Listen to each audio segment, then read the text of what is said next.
Yeah, welcome everyone. I hope you can hear me. Show of hands, who all can hear me?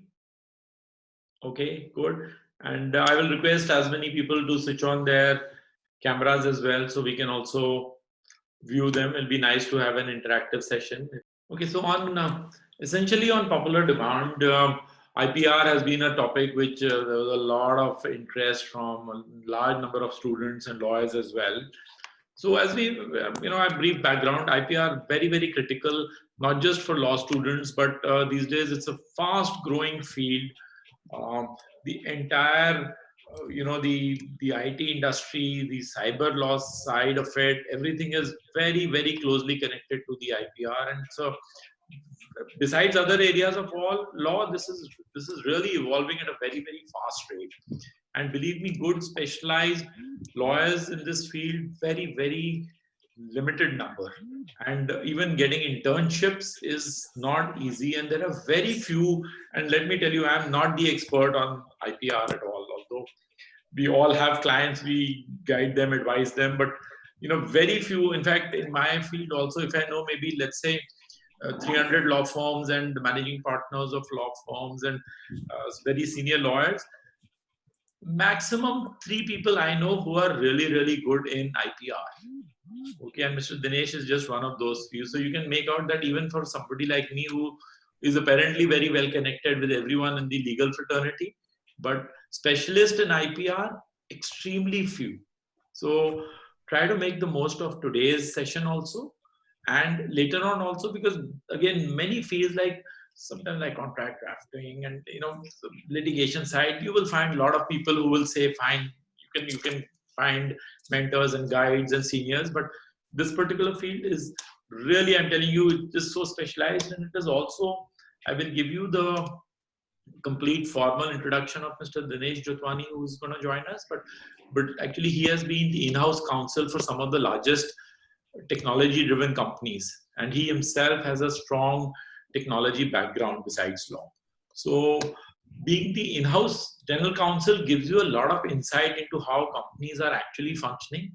And then after that, after having a very successful career as in-house counsel, only did he take up his assignment, and obviously he has his own IPR specialist law firm based out of Delhi, and he has some of the top clients, not just from India but also from right across the globe. So in fact, it's hard for me to get an appointment with him when I have to discuss some of my clients' work. It's just tough. He's really, really, even now he's probably on a conference call to one of his clients only. So uh, yes, Mr. Jotwani, welcome. Thank you so much for joining in. It's a pleasure that you have been able to come in, and I know you were busy with some client meetings, and also the fact that you are a little bit under the weather right now. And so welcome, Mr. Dinesh Jotwani. Can I briefly introduce you, and then the forum will be all yours. So students and lawyers, I wanted to give you a brief background of Mr. Dinesh Jotwani. He's the co-managing partner of Jotwani Associates. He's also the director at IALM, which is the Institute of Law and Management, and it conducts courses since 2012, and there are a large number of programs which are available on that um, in the Law Academy there. Mr. Dinesh Jotwani is also the ex-general counsel and director. He was earlier on at Symantec. He's also been associated with Microsoft, eValueServe, NCR Corporation, and many other large multinational organizations. So he comes with a wealth of experience and a strong technology background as well. And the floor is all yours, Mr. Dinesh Jotwani. So welcome once again, and thank Sure. you so much for your presence. Thank you. Thank you so much, Deepak, for having me here. It's always a pleasure working with you, and also always my pleasure to address students, law students. I've been doing that from last 15 years. I have been interacting with law students, law faculty, and it's always pleasure to um, speak to the students. I am supposing that most of you are the law students or young lawyers also in the audience. So today, my topic, which is intellectual property rights, and fortunately, I have spent more than 2 decades doing IPR law. I started as a general practitioner in Delhi courts, all kind of cases. But soon, after 4 years of practice, I started with IPR practices, mainly focusing on patents as such, where I was, as Deepak introduced me, I was part of companies like Microsoft, Symantec, Cisco. So I was all these technology companies uh, were I was in-house to them, and initially there was a lot of hitch. A lot of students have hitch that whether we need to do science to be in IPRs. Whether we should have a BSc, whether we should have an engineering. Working in these companies, and I would say that it's good to have scientific mind. Okay, understand what science is. We read a lot about science, but it's not necessary. When I joined these companies, I didn't have any science degree with me. Later on, during my stint in Symantec, I did engineering in IT from BITS Goa, but that was uh, not that made me go into intellectual property rights field. So one of the questions that I always face from law students: should we spend time in IPRs? And I will answer that. I will take you through a slides that talks about IPRs, and it also talks about career in IPRs, especially focusing on patents, trademarks, copyrights, and uh, then we'll also talk about careers in IPRs, which will include your financial acumen, which will include your management of IPRs. So all that we'll talk about in the slides. Can I take the students through the slides, Deepak? Absolutely, it'll be great if you All take the right. slide Okay. presentation. Sure.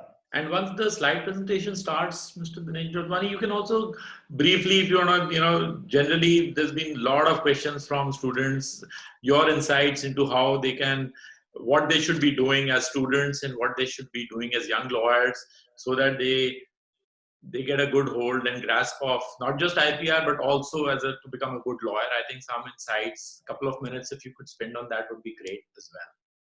Sure. Sure. Thank you. I will do that. I'll do that. Okay. All right. So these are fundamentals, and I think every law student should know about IPRs, and they're going to help you not only in getting a job, but also when you talk to clients. When you talk to people who have a little bit of IPR experience, talking to entrepreneurs. Everyone wants to protect trademarks. So everyone wants to do. Every artist wants to protect its work in terms of copyrights. So what you should be knowing fundamentals about IPRs, and you are able to talk to them. In fact, get work even if you're not professionally um, doing IPRs, but you are at least able to understand what your client is saying. So these I'll take you through quickly through intellectual property rights, what they mean. These are some older statistics, but still very, very relevant. They haven't changed in a decade, but this is very relevant statistics. What IPR, intellectual property rights, means anything that is creation of mind. So you have tangible goods, you have desks, you have real estate, you have chairs, everything you have which you can touch and feel. Those are tangible property, but there's a whole lot of an intangible property. And in fact, if you see these statistics, 90%, more than 80% now, in fact, 90% of the assets that the companies have, companies like Microsoft, where I used to work, is everything intangible there, is everything in terms of intellectual property rights. Microsoft doesn't own any building in India, by the way. They have, of course, they have Hyderabad R&D center, which they got, but they have a whole worldwide policy not to buy any real estate. So where does that all that money and salary come for them, and where does It's become a richest company, software company in the world. So how do they do it? It's just through kind of intangible assets they have. The whole valuation of the company is based on that. Look at Uber. Many of you would use Uber application if you see. It's nothing. It's just a very small icon on your smartphone that Uber runs, and that's nothing but an intellectual property rights. And in which form of intellectual property right, we'll talk about that today. So why do companies invest in IPRs? Of course, this is a big R&D investment that they do. In fact, 15 to 20% of the revenues of the company go into R&D itself. R&D means nothing but an expense for a company. It's not that they're spending money in advertisement, they're spending money in sales. They are just doing R&D, research and development. So how do you protect that research and development, which they're investing so much, is only through protection of intellectual property rights. It creates a freedom of space for them that, okay, they are safe. Microsoft is now safe. They have hundreds and thousands of patents with respect to operating systems. So it's very difficult for a new company to come and come out with an operating system now, because they have a monopoly on operating system. They had a monopoly on Office.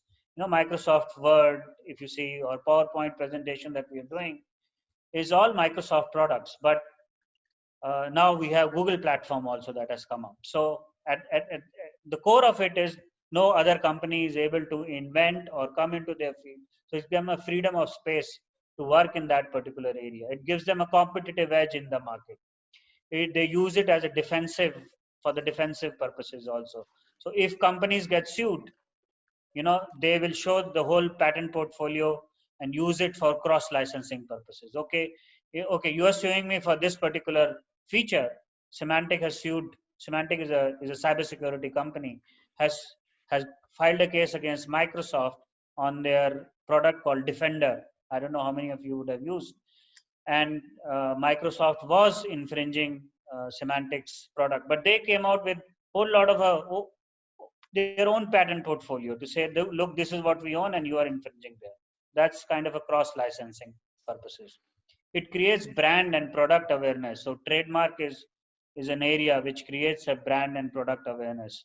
It protects them from hackers and pirates. In fact, I'll tell you, in Delhi High Court, lot of litigation is going on with this. I don't want to give a percentage to it, but young lawyers like you who are interested in litigation would realize that that IPR, that is piracy litigation, is on extremely high, and there are a lot of cases reported daily being filed by companies like Microsoft, being filed like SolidWorks, being filed like the different softwares owners, or counterfeiting, or even if you go, why do we stick to software, but you look at other textile companies, Reebok, uh, you look at other industry, FMCG industry.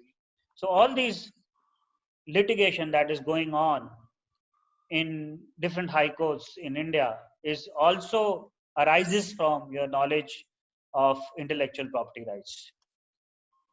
Okay, these are some of the important statutes. I know, Deepak, I have to finish this in 30 minutes. So, all right. So, students, many statutes are there which are governing intellectual property law, which can be in India, Patent Act, Trademark Act, Design Registration, Copyright Act, Geographical Indication of Goods, Protection of Plant Variety and Farmers. There are more statutes. By the way, this is I will say there are few more, 4 to 5 more statutes which protect intellectual property rights in India, and there is a litigation around each one of these acts which you see. There is a litigation around that going on around that. Okay, so I'll cover the major intellectual property rights. I mean, the list is, as I said, it's not an exhaustive list that I have given here. There are other like protection of semiconductors law. That is, you must be seeing integrated circuit, ICs. So they get protected by a different kind of a law. But anyway, let's talk about the major one, which is patent law. Patent is given on inventions. Okay, so any idea you have, any implementable idea. A lot of people ask me, what is a patent? Can I, if I have an idea, can I patent it? So I say, no, you cannot patent an idea, but if you can show that it can be implemented, that gets protection of 20 years from the date of filing of the patent. It protects things, it protects features. Look at the symbol, you write patent number so and so. Many startups these days are, um, they have a fashion of writing patent pending so and so, because they just want to show that they are filing patents, trying to get government grants, benefits based on the patents that they have. Not only government grants and benefits, but they get investments also, these startups, based on the patents that they file. Okay, two kind of patents are there. One is utility patent and the other is a design patent. And in US, it's called, both of them are called patents. In India, we have different design acts. So, so for India purposes, we will keep patents separate and the design separate in that. Trademarks, again, these trademarks are forever. You would know that Coke was um, started somewhere in 18th 18th century is started. So it's that Coke trademark is still alive. And why it is alive is because you can renew it after 10 years. You have a symbol TM or R representing on the product to show that whether TM means it's the pending application, it means that you started using it. R means that it's a registered mark now. It is used for brand protection. And as I said, there are a lot of litigation going on with respect to brand protection in Delhi High Court, Mumbai, Chennai, all major cities have these counterfeits that are available, and there's a lot of brand protection litigation going on. Copyrights again has a life of 50 to 75 years. In India, according to the Copyright Act, it's 60 years after the life of death of the author. So if I have made this presentation and I have copyrighted it, you can see at the bottom is written copyright Dinesh Jotwani. So if it was my copyright, after my death, this presentation would still belong to my legal heirs 60 for 60 years. So for example, the books that are written by Rabindranath Tagore, they recently got expired. And the books that were written, say, by even by Mahatma Gandhi, those copyrights are not expired yet. They got, I think they got expired recently, 10 years back. So this is what the life of a copyright is.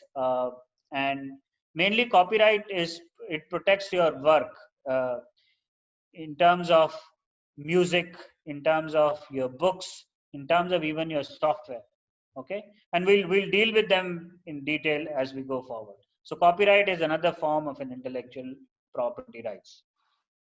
Trade secrets, let me tell you that trade secrets are very, very important. In fact, I'll say they're the most powerful kind of an intellectual property rights. There is no act governing them. I talked about the statute which protect different kind of intellectual property rights. There is no statute which protects trade secrets in India. Though it is the Ministry of Commerce and Industry, they have come out with a draft now that will protect the trade secrets. But as of now, the trade secrets are protected by way of a contract. So if you join an organization, they will tell you to sign an offer letter. And in the offer letter, very important condition is about the trade secret. So you cannot reveal trade secret of that company. You know, you cannot reveal their client name. And what is trade secret? It is any information that gives benefit to one organization, and we'll cover trade secret also. And as I said, it is one of the most powerful way where intellectual property rights are protected. All right, so next slide is different ways where different industries protect their intellectual property rights. For example, the IT industry, companies like Infosys, Wipro, they have number of patents that they file, and very, very important, again, intellectual property rights, which protect their the inventions, which protect their services and products from other competitors. Software publishers, those who make original softwares like Microsoft, Symantec, Adobe, Dassault Systems, SolidWorks, you can go on. There are a number of Tally in India, Tally makes a very good software. So all these software companies, again, for them, source code is very important. Their programming is very important, and it gets protected by way of copyright law. Okay, and of course they can protect different features by way of patents, but mainly it gets protected by way of copyrights. Automobile industry, designs are very important. The look and feel is very, very important. One Mercedes car, the way the rear view mirror looks, the way the steering wheel looks, and the way the bonnet looks, are all protected by different kind of design registrations. Okay, in India we call design registration. US, as I said, would call it design patents. So again, for automobile industry, very, very important to have intellectual property rights. Restaurants and food and beverages, McDonald's, KFC, Coke, they have hundreds and thousands of trademarks which protect them. So for example, McDonald trademark is today valued at more than $21 billion. That's more than the assets that the physical assets that they have. So the Coke, again, nobody can use the word Coke, and even look at the value of the Coke's trademark. It comes because a 2-year child, 2-year-old boy or a girl can say, okay, give me Coke. So look at the kind of goodwill that the Coke has over so many several years, and how it gets protected is by way of trademarks. So they go to each country, and with the whole portfolio of trademarks. So McDonald's would have something like more than 100,000 trademarks. You would know only McDonald as a McDonald, but what about their burgers? They name each and every burger and protect it. They name each and every dish of theirs, and they protect that. The Maha burgers, or uh, the fillet of fish burgers that they have, different kind of burgers, they will protect each name of that. So that's why they have a whole portfolio of 100,000 trademarks. And imagine all these trademarks in 150 countries. So we'll come to that as a career IPR manager, and you have to renew it every 10 years. So they need force of lawyers to actually have their IPR protected. All right, let me go to pharmaceutical companies. Again, very, very important. In the right now we are faced with COVID-19, and we can understand the value of patents and IPRs in this age for the pharmaceutical company. So companies like Pfizer, Novartis, Ranbaxy, they spend billions of dollars doing research and just producing one molecule, right? The one molecule, they take a decade to make that molecule, and which will be effective for the mankind, and then testing it. Had patents been not there, had the IPR not been there, these companies would not have come. The big companies like Pfizer, Novartis, all these companies would have vanished, because everybody would be just taking reverse engineering their molecule and selling it in the market. But they're unable to do it because of the protection of the law. Again, next is the electronic print media industry. Very, very important for them to have copyrights, right? We cannot copy a new movie. We cannot we cannot photocopy your books that have come.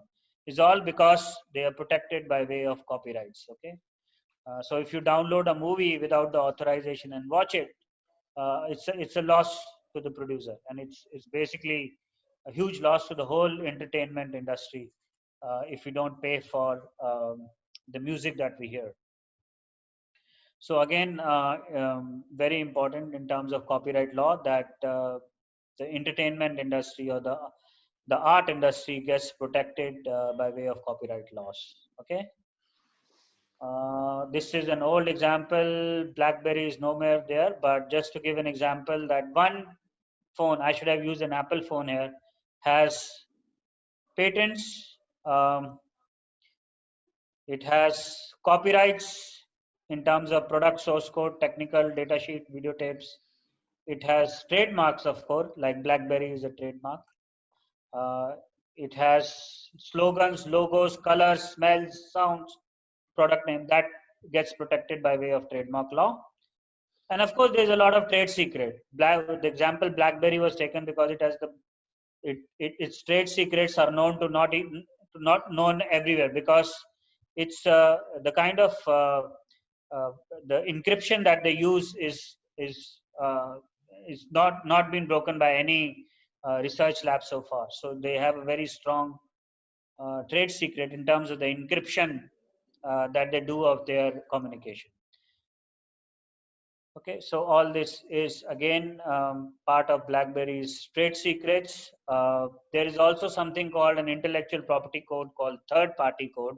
As I mentioned, I just mentioned the four major broad form of intellectual property, but there's more to it. There's something called a third-party code, which does not belong to an organization. It belongs to a third party, and there is a different way to protect that. Again, there is no statute for that, but there are ways where you can protect the third party code into your organizations. All right, let's move on. So this is where the IPR touches each and every department in an organization.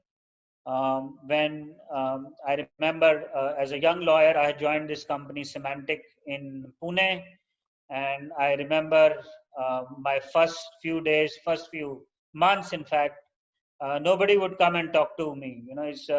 Nobody knew what an IPR was, intellectual property rights was. So it was a very lonely kind of a job when I started with it, and I started learning from my boss. My boss was in California about IPRs, and by the time it was around a decade, I left Symantec. There was not even a single department which would not take my approval before doing anything, whether it was sales and marketing, whether it was human resource, whether it was procurement, cyber security, marketing. I mean, we had to have a team of 10 lawyers working with me to support the organization in terms of intellectual property rights. So its awareness is very, very important for organization, especially I will say Indian organizations. I will not go into each part of it, how the finance department gets impacted by IPRs, or the legal department, or the marketing, but we can take up these examples later on. I have a limited time here, but any organization, any growing organization, IPR department is indispensable. It is very, very important part of an organization. Each and every department gets impacted, and as I mentioned, not even people would not even make a business card till they have IPR department approval. It's because of the logos that each business card carries. All right, that was my presentation skill. Thank you so much. This was really interesting, and I think super power packed. Mr. Jotwani, super power packed half an hour presentation, 40 minutes. Less than 40 minutes, I would say. It is excellent. We have a lot of questions coming up now. So, because you're, but would you want to speak a little bit about the academy also? Because I know you're here for some time. We will open it up for questions in 5 minutes time. So many students want to learn and in-depth knowledge, because so what are the kind of programs which are actually being run by the academy, the Institute of Law and Management? If you want to talk a little bit about it, and after the presentation we can give out more information. And so a little bit, if you would like to speak about the academy and the courses which you are offering and which have been tailor-made by good professionals who are in the industry and not just academicians, but people who are either practicing law or in-house counsel. So a little bit about them, and then we'll open up for question and answers. Sure, Deepak. This is an online academy. It is ialm.academy, and I'll share my screen again to take you to the portal.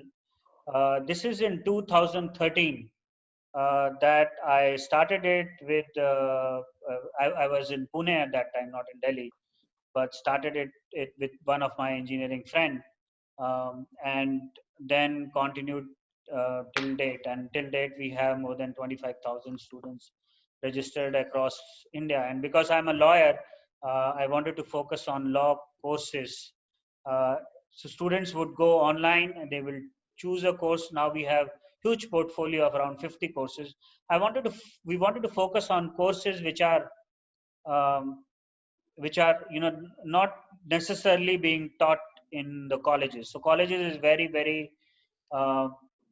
focused on the statutes. They're focused on um, the basic, very fundamental. But what happens when you go to industry? The IPRs that you study in colleges in terms of trademarks and patents is section so and so and section so and so, which will probably not. When you go to industry, they will not be bothered. They want results. They want, how the mergers and acquisition. How do you acquire a patent?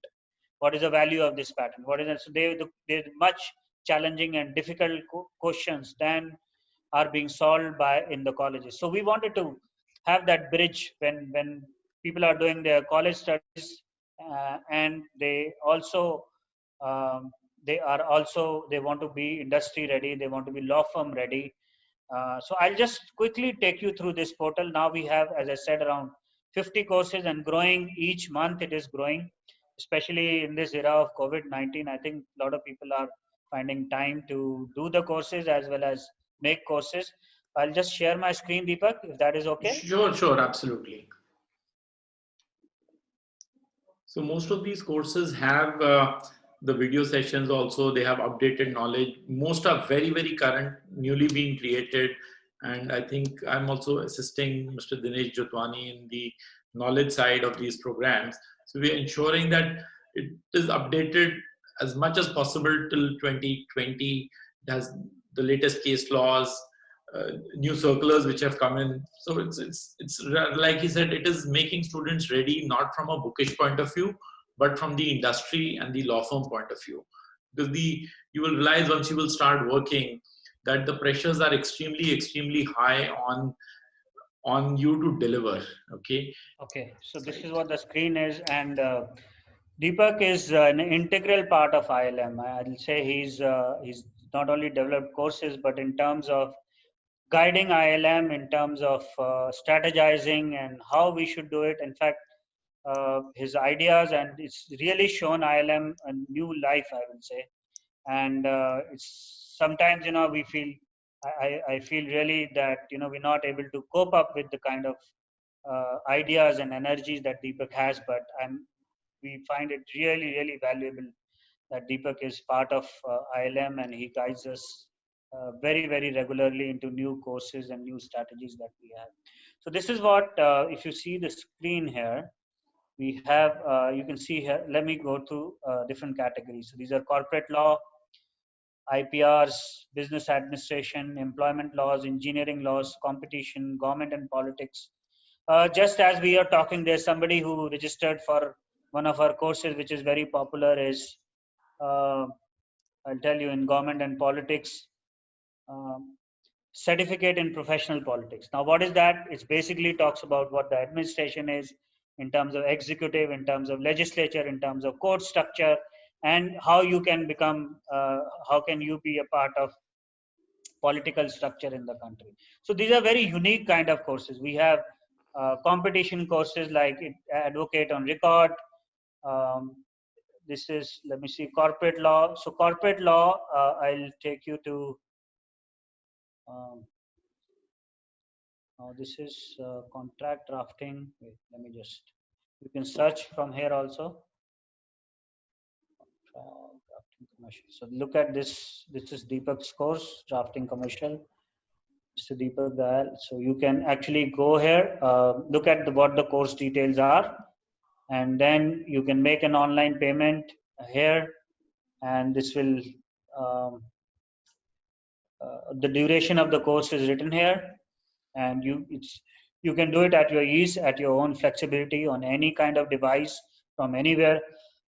There will be videos inside, there will be multiple choice questions, and at the end you're also given a certificate. If I can hide this and see how we can, kind of certificate that gets issued to the students. In fact, now I'm seeing a lot of ILM certificates being given to law firms. This is kind of a certificate that gets issued to you once you complete it. So this maximum duration is 90 days here. You can go and register here, and it will take you to a payment gateway also once you register. Let's go back. We also have workshops. So any workshops that needs to be done in colleges or any corporation, any corporates, we do that. the knowledge workshops. Let's go back. But our main forte, our main is that we need to go online, register there. It's a very good content that we have. And if you can see the modern law like space law, contract act, commercial agreements, cyber laws, legal pleadings, if you want to be litigator. So we all just that. did a session on IEC just now, Mr. Dinesh. Oh, very good.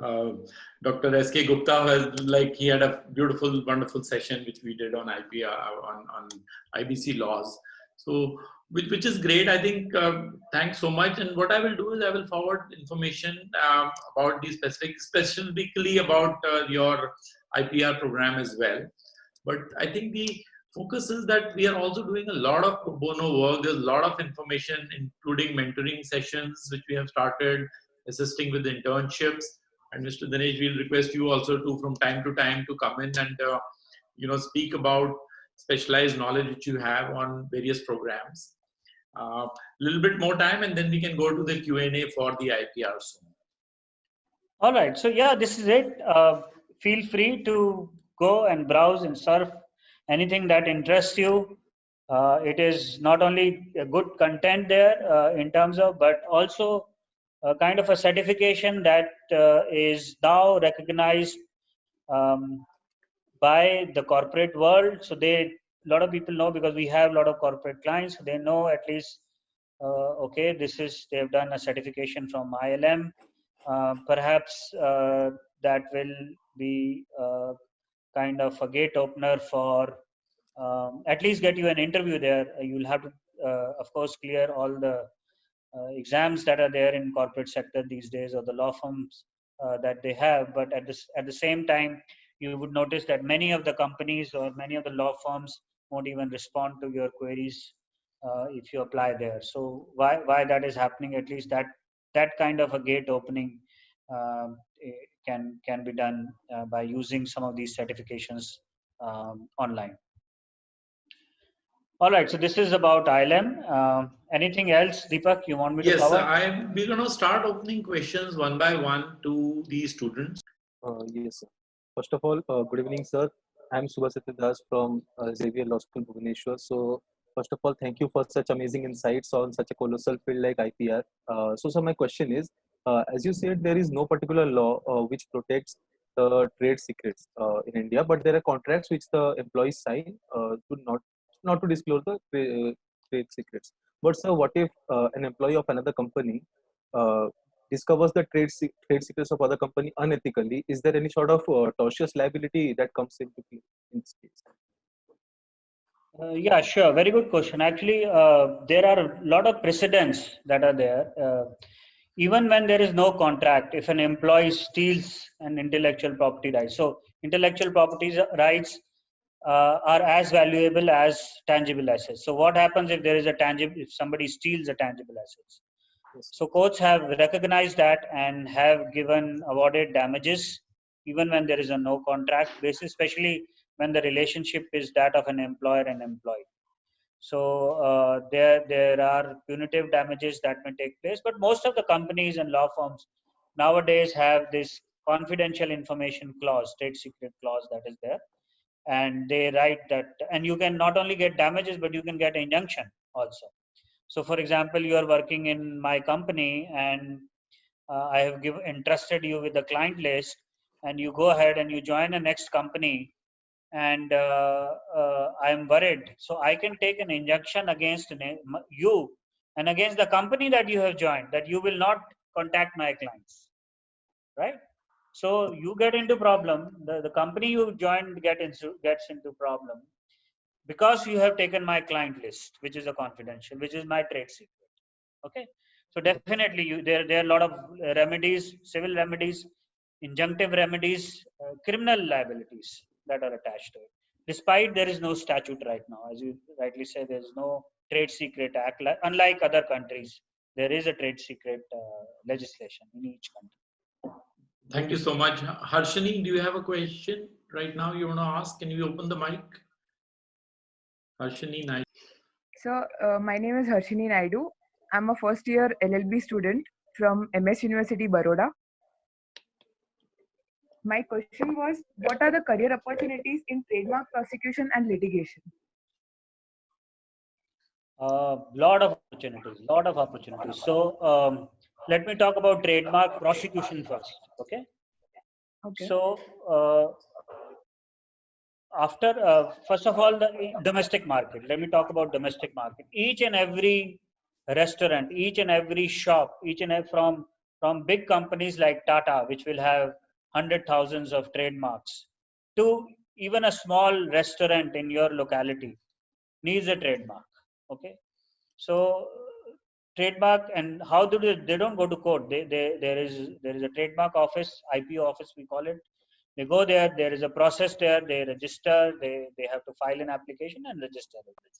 In fact, I started my career in trademark prosecution itself, in IPR career. So that's still going on. And after this, so that's with respect to domestic market. There is also Europe. It's called an OHIM mark. It's kind of a global mark. So India has now signed an international contract where filing takes place in Europe, and then it gets there is a trademark office in Mumbai. So they just have to tick mark. Okay, so for example, there is a company in Europe, and it wants to protect its mark in 140 countries. So they will just tick mark India as a part of it. The application goes to India. There's a cell that they have created in Mumbai, and that gets examined there. And those kind of trademarks. So if there is an objection by a trademark office, and I'll say 50% of those kind of application, the Indian trademark office has an objection. I don't know why. I'm not happy with that practice, but yes, but that makes a lot of money for lawyers. Then they contact Indian lawyers. Oh, Indian trademark office has given this objection. You see, 130 countries have allowed our trademark. Why is India objecting to it? All right. So there is a huge market that has come up with respect to international marks now. Okay. So that's another prosecution branch, which is, I'll say, not very old, started 4 years back, 5 years back, but it's like a gold mine for lawyers now. They get international trademarks, prosecution work also. That is, and as far as trademark litigation work, lot of trademark litigation work is there. In fact, I say, if you see in Delhi High Court litigation going on, most of it is trademark related. Either you had a trademark, and then a family trademark, father died, and then who will own it? Which son will own the trademark? The one who is doing business, or it will be divided equally? So those kind of disputes are like running into big business. Even if you see the biggest Indian company, Reliance trademark dispute was still, till now going on between the brothers. So again, litigation perspective, it is a good career. I hope that answers your question. Thanks. Yashvi Sanghani, can you ask a question? Good evening, sir. My name is Yashvi Sanghani. I'm a first-year law student at United World School of Law. So it is believed that the future laws are going to be fought in space itself. So how promising is the future for IPR in outer space laws with respect to India? Yeah, so IPR touches all kind of technology, whether it is new blockchain technology that has come, whether it is space law that is there, the inventions and not the discoveries, but the inventions that are done in the space. Where do they belong? What is the jurisdiction there? Which country does it? Where are they going to be filed?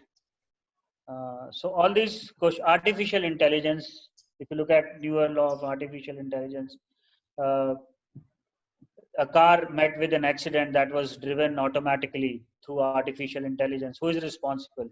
Is the car manufacturer responsible, or is it the software who has produced it, or is it the space satellite that had actually given wrong signals that the car met with an accident? Where does liability own it? Liability. A new drug is invented by way of artificial intelligence. So who owns the intellectual property? So all these newer kind of environments, space laws, artificial intelligence, blockchain, cloud-based technology, mobility, um, financial technologies will all be a part of IPRs only. And any dispute that arises is going to be in the realm of intellectual property rights. I hope it does answer your question. If do Thank you you. have anything further? No, sir. Thanks. So, Urja, you have a question? Yeah. Good evening, sir. My name is Urja Doshi, and I am in the second year of the 3 years course at Jitendra College of Law in Mumbai.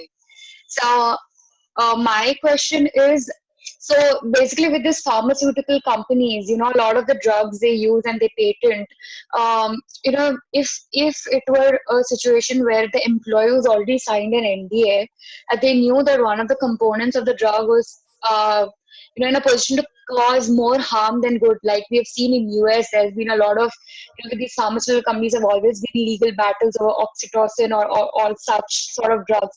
So is there a way where, the employee who's disclosed this even after signing an NDA, is there a way that he can be protected from the NDA by if he discloses this vital information? So all the NDAs and IPR protection uh, are are subject to the legal enforcement or the legal court processes. So if this employee goes ahead and discloses before the law enforcement, it's not if he just does a press conference and tries to defame it, it's a different aspect. But if he actually goes ahead and uses a law enforcement or approaches the court authorities with respect to malpractice, and I know there has been a case like that where the employee actually was a whistleblower to the kind of activities that are going on in that pharmaceutical company, because in one way they would cure a particular disease, but maybe they are making you addicted to those kind of medicines, or maybe they are having some side effect which the company did not disclose it. So all these kind of malpractices, an employer can be a whistleblower, but there are ways to be a whistleblower.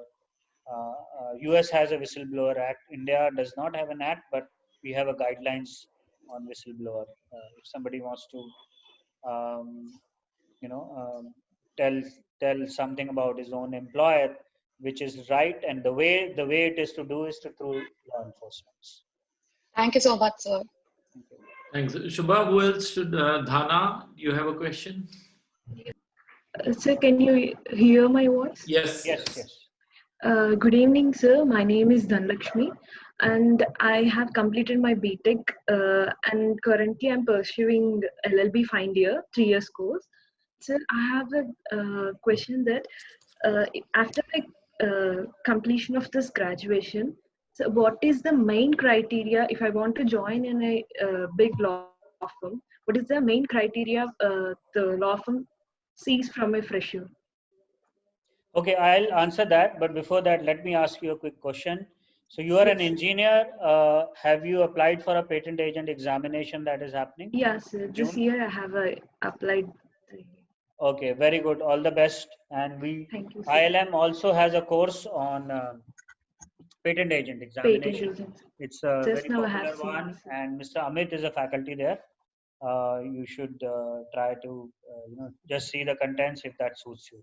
Anyway, now to answer your question with respect to law firm criteria for hiring, right? This is what you want to ask? So for freshers, sir, if I'm a fresher, no, sir. So what is the main thing a law firm sees from me? Okay, Means I will, yeah. in this field, or else they can hire me as a fresher. No, law firms will hire you as a fresher, no doubt about it. Actually, every law firm, every organization now has a little test that they do. So if you qualify for my test, and I have, and for a patent person, drafting of claims is very important. So I will see your English. For me, in a patent test, I will see whether you are able to write properly or not. Because patent application is nothing but a claim, and how do you write, how do you claim your invention is very, very important for me. Then maybe second criteria may be that, do you know any design software, something like SolidWorks, or you know yeah, so those kinds, so that you can make figures pretty quickly in a patent application. So anyway, every firm has a different requirement. Some, but yeah, these, and they have a test, basic test which you need to do. And fresher, don't be bothered if I prefer freshers. In fact, I think they can be trained. People like you can be trained, and you will be the most valuable for any organization actually, because you are learning also, you are curious, and you will definitely contribute to a law firm or an organization. Okay. Okay, thank you, sir. Subha, can you switch on mics for people who are ready with their questions? Yes, sir. Kartavya. Sir, my question is that, sir, I am fourth year law student in Renaissance Law College, Indore. Sir, in patent law, sir, what's the development in India that's overall impact of patent IPR industry? Sorry, can you repeat that? I didn't understand. Sir, in future, what IPR development and new acts will come in India? That's overall impact of IPR industry. So your question is, you want to know what are the new different areas in IPRs coming up, right? Yes, sir. Yes, sir.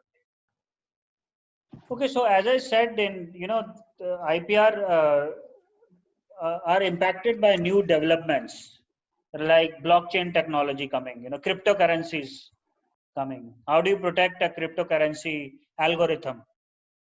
How do you have a blockchain mechanism? How do you protect that? How do you protect your data in the cloud? So all these newer technologies will throw newer challenges in intellectual property rights, and the case law will accordingly evolve. I don't see a new act coming except the the Trade Secret Act. But in terms sir, of sir, in a new data protection bill 2019 introduced in project, sir, he can impact on IPR in technology field in India, mostly because sir, many companies, IT companies, he can be objection certain clause of new data protection bill. Sir, it's the impact on our IPR. Can be full stop in the technology field? Yeah, so definitely there is an impact on IPR, on the data protection bill. Now it's going to be an act now soon. What the bill envisages is that all data of Indians should remain in India. Okay, so if there is a company like Uber, which is an American company, now they have all the data maybe in Europe and US. Now, because they have their services in India, they will have the data to be protected in India, to be in the servers in India, or at least mirror in India. Companies like credit card companies, MasterCard, Visa, all these companies have data outside India, and now they would want the data to reside within India. So there is going to be a lot of IPR protection for the data. There is going to be a lot of hacking issues. IPR protection, how do we protect that? And if we want to take out the data, what are the terms and conditions? So Facebook, when you sign up for a Facebook, you actually say that your data can be used by marketing people. Facebook can give it outside to outside agencies, and there can be a political repercussions for that. So so all that, how do you protect your data, and whether it gets assigned or not, has a lot of IPR. In fact, data is nothing but IPR, if you see. Yes. Okay. Thank you, sir. Thank you so very much. Mr. Dinesh, I just want to check out, there's a lot of questions which I have been facing from the students also. Cryptocurrency, blockchain, is there some short-term programs which could be designed, maybe not full courses, but shorter courses? Is there, because so many queries have come in the last week since I've been interacting with students at various platforms. Yeah, I have been actually wanting to have that course on our ILM platform, but unfortunately nobody's volunteered. Maybe Okay. this group of students can come together and, Sure, I'll check with them, and because a lot of people are, there new areas and not much information available, authentic information available. Yeah. Any last few questions? Raise of hands. Anyone has any questions anymore? So it is a question by Akshay. What are economic and moral rights in copyright? Okay, so copyrights, if I own a copyright of a book, I have actually two kinds of rights which I can, pass away. One is a commercial. So I have a book and I say, okay, in Nepal, such and such person will be my distributor, and uh, he will have so much rights. Though I haven't given my copyright away, but he has uh, certain rights. He will take away certain economic value out of that and give me the rest of it. I can make a separate person in Nepal. I can make a separate distributor in Sri Lanka. I can make a different. So these are the economic exploitation of your copyright. There's something called a moral rights in a copyright. So, for example, I have a book and I completely sell that book, or I have a movie and I sell complete rights in that movie to someone else. That okay, if there is any economical benefit, you take care of it.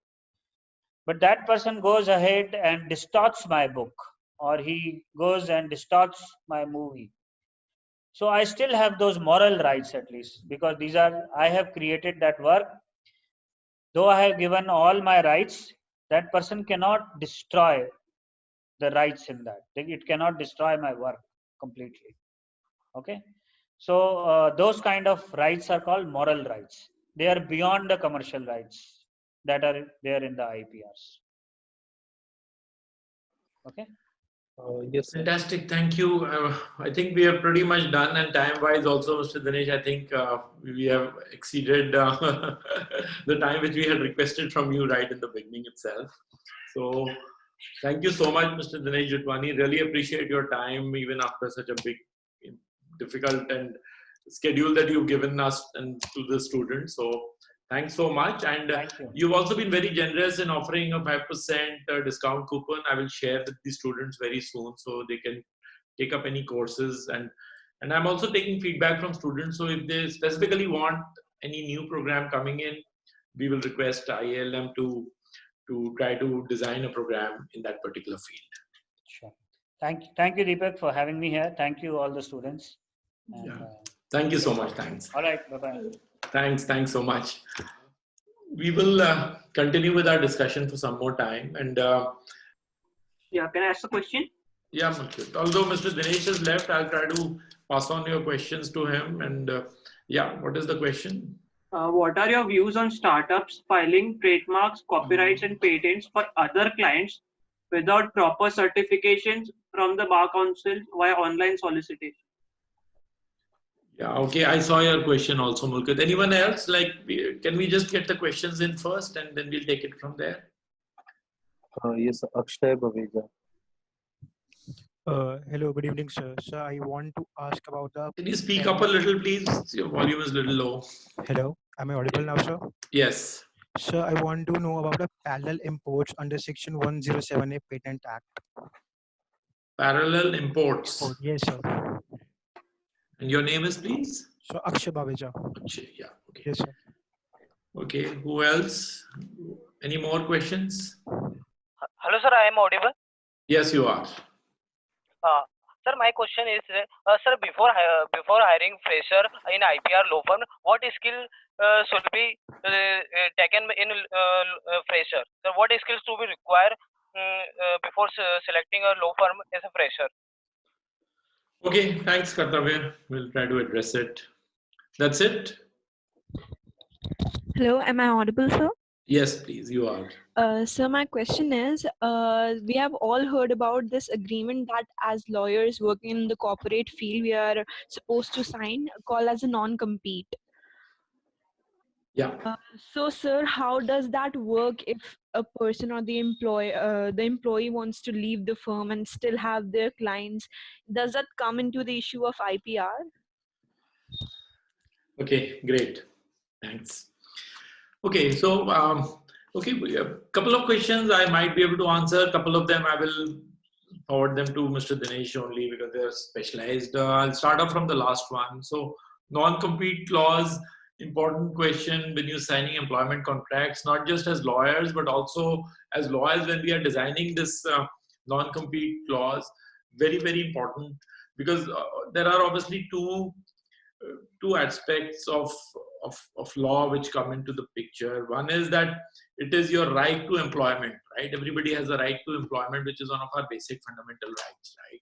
And the other is by signing a non-compete clause, can you then never join a competing firm in that particular industry, or you want to start your own work as a lawyer, and also with, if you keep it on a wider scale, that anybody who's working in the, let's say, IT industry, you will only be over the years of experience of 1, 2, 3, 5, 10, 30 years, you will probably be changing jobs within the industry, right? So it is complex. As a lawyer, first of all, one should always read carefully what you're signing up for. And non-competes, overall, it's a very wide field. We can take up one big session only on non-compete actually. But if you are signing something very clearly, it has to be reasonable also. So nobody can say for the next 20 years you can't, there is a non-compete. But is it reasonable? I think that is where it will come in. And anything which is signed in an employment contract can obviously still be challenged in court, right? One has to keep that very, very much in mind.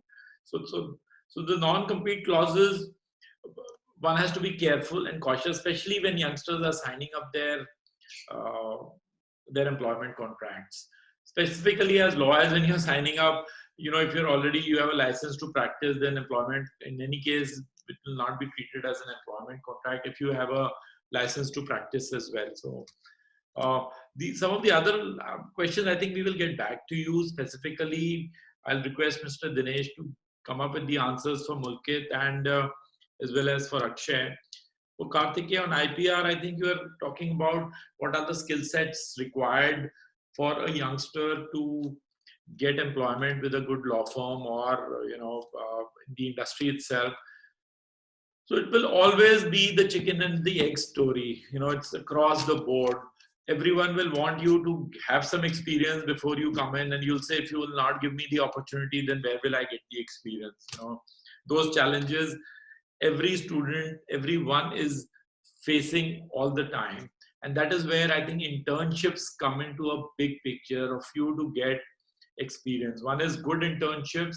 Second are these specialized courses which you can do to at least demonstrate that you have some additional knowledge and information. And if you can get practical knowledge is only through the internship. So getting internships, very critical. Is it only with big firms or with independent lawyers or with consultants? That's something I think. So the idea is to get hands-on experience and exposure to, I would say, real world situation. Even if you can do an online internship with some organizations, I think it would help, because those problems are every student will face when they are, even if you're from management or engineering side, everyone wants experience. And without experience, you cannot get a job. But how do you get the experience if nobody will give you the opportunity? So this is what we are all trying to struggle. And many of us have gone through this situation also. So like Dana Krishnan had asked earlier, these are the replies to it, that yes, you will get an opportunity, but you will have to definitely demonstrate to your employer that you have some skill sets, you have some knowledge. And specifically in IPR, there could be, obviously most good organizations will have an online test for you also to, because they want to then see for themselves an interview is probably the last step, but before that you have to cross many hurdles. But good certification courses will definitely help, so that from 100 people you're shortlisted to maybe the final 10, 20, and if there are 5 positions, then you should be able to they shouldn't, because the interview process is too difficult and expensive and time consuming for organizations, right? You have to understand that. So the interviews could also be a video call and those interviews, but to get to that stage, your resumes must very clearly demonstrate that. So for all students, I feel internships are critical, and obviously it's a challenging process to get good internships. I understand specifically for students who are in different parts of the country, because Delhi, Bombay, Hyderabad, Bangalore will have great opportunities for students. But what about students who are from other locations? So how do you get that experience? Next few weeks, this is what we're trying to do with the mentorship sessions or the internships, and we'll try to bring in more professionals into the field, so you can actually not just ask questions, but eventually get an opportunity to work with some of them as well, right? We're planning many more sessions and short webinars on various other topics. So please, this particular session also, we'll have a video put up very soon, so we can share it with students who could not join in or who were not part of the webinar. And within those only, on the YouTube channel or on LinkedIn, we'll expect you to post your questions, and also give us suggestions on what all topics you need more webinars on, so we can design them for you to specifically it's based on your feedback that we are designing these the topics for the webinars, right?